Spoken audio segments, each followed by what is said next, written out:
The sun was setting, painting the horizon in shades of gold and sorrow, when I decided that today would be the last time I try.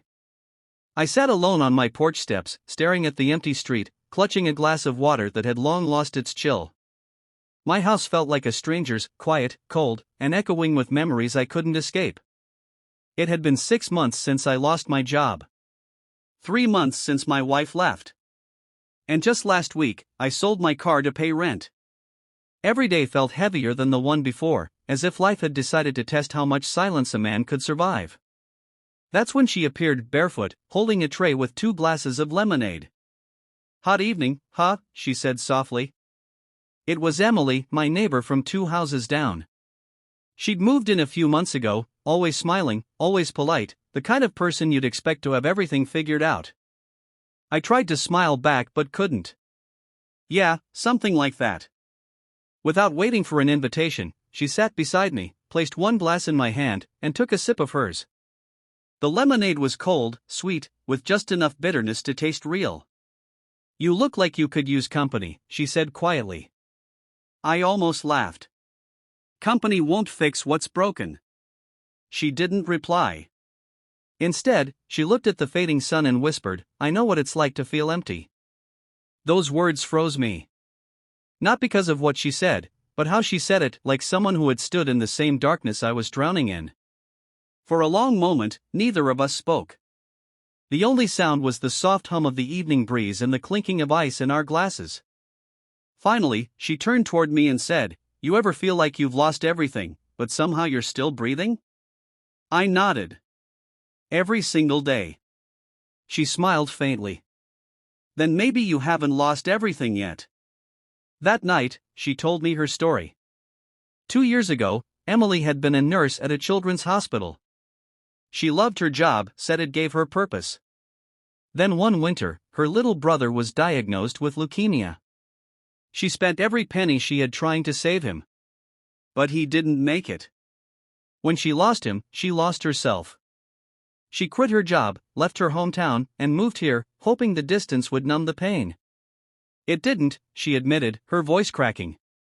I'd sit on my floor at night, staring at his photo, wondering how I was still alive when he wasn't. For the first time in months, I wasn't the only broken person in the room. She looked at me with tired but kind eyes. "You know what helped me?" "What?" I asked. "Lemonade." I blinked. "Lemonade?" She laughed softly. "Not the drink itself, but the act of making it. The slicing, the squeezing, the stirring. It reminded me that life still had small, simple things that could taste good if I gave them a chance."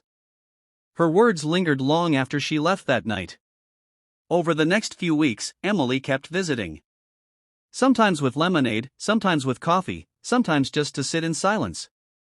She never forced me to talk. She just showed up. And slowly, her presence began to chip away at the walls I'd built around myself. One afternoon, she found me sitting with my old sketchbook, the one I hadn't touched since losing my job. She smiled. "You draw?" "Used to," I said, flipping the pages.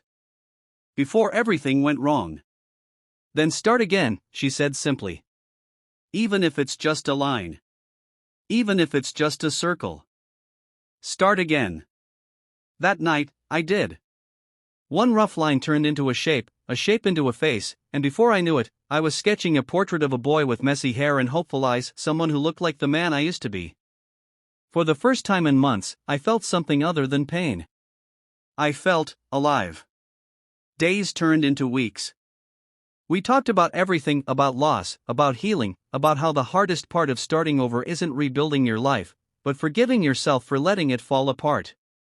One evening, as we sat watching the rain, I told her something I hadn't told anyone. "The night before you came over with that lemonade, I almost gave up." She didn't flinch. She reached out, took my hand, and said softly, "I know. That's why I came." Her words hit me like thunder. "You saw?"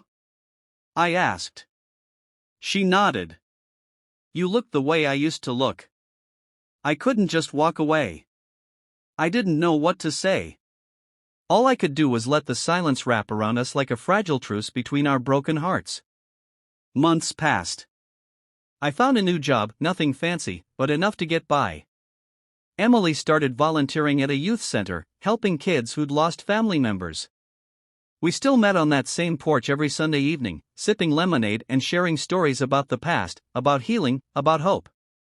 One evening, I looked at her and said, "You know, I think you saved me." She smiled, her eyes glistening in the golden light. "No," she said softly. "You saved yourself. I just reminded you how." That night, after she left, I stood on my porch and looked at the stars. The same world that once felt empty now felt wide, alive, and full of quiet promise. Sometimes, the people who bring you lemonade aren't just offering a drink, they're offering proof that even in the smallest acts of kindness, there's a spark strong enough to reignite a soul. Because healing doesn't always come with fireworks. Sometimes, it comes with a whisper. I know what it's like to feel empty. And somehow, knowing you're not alone makes everything taste a little sweeter.